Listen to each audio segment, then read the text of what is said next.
મહેસાણા જિલ્લાની એક લાંબા સમયથી જે માંગણી હતી તે માંગણીનો હવે અંત આવશે, કેમ કે ગાંધીનગરમાં કેબિનેટની બેઠકમાં મુખ્યમંત્રી ભૂપેન્દ્ર પટેલે એક મોટો નિર્ણય લીધો છે અને જે પ્રકારે આ ટ્રાફિકનો સૌથી મોટો પ્રશ્ન છે, આ પ્રશ્નનો શું નિર્ણય લેવાયો છે અને આ મામલે રાજ્ય સરકારના પ્રવક્તાએ શું કહ્યું છે તે મામલે વાત કરવી છે। વૈષ્ણવજન તો તેને કહીએ જે પીડ પરાઈ જાનાને રે।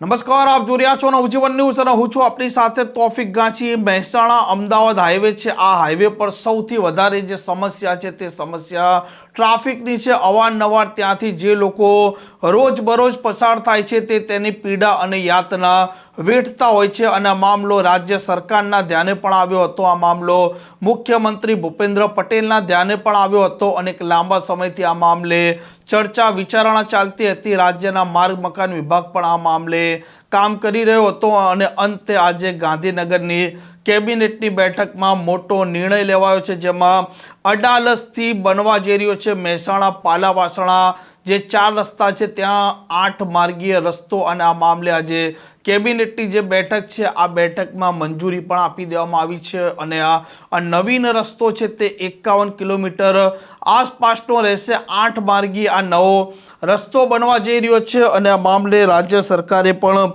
મંજૂરી આપી દીધી છે। અડાલજથી પાલાવાસણા જે સર્કલ છે ત્યાં સુધી આ 8 માર્ગીય રસ્તો બનશે, તેના માટે 2630 કરોડ રૂપિયા છે તે નક્કી કરવામાં આવ્યા છે। 51 કિલોમીટર આસપાસનો આ રસ્તો રહેશે, 8 માર્ગીય રસ્તો રહેશે।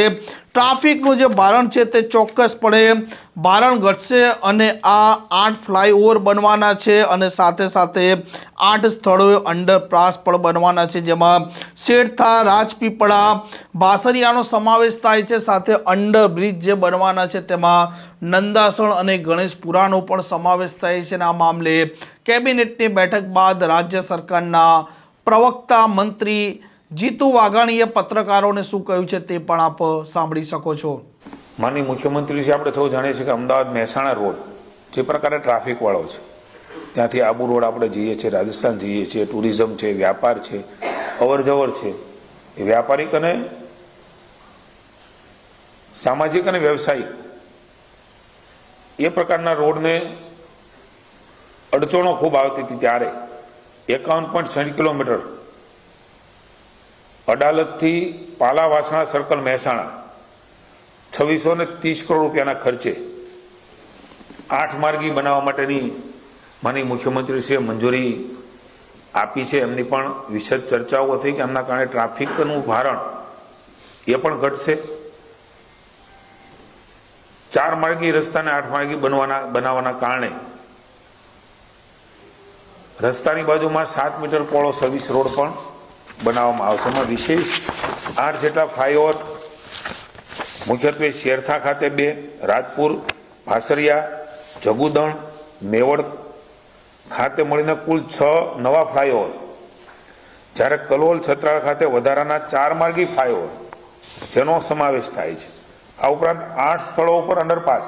આપ સમજી શકો છો કે ટ્રાફિકની સમસ્યાઓનું નિવારણ કરવા માટે માનનીય મુખ્યમંત્રી ભૂપેન્દ્રભાઈએ માર્ગ અને મકાન વિભાગને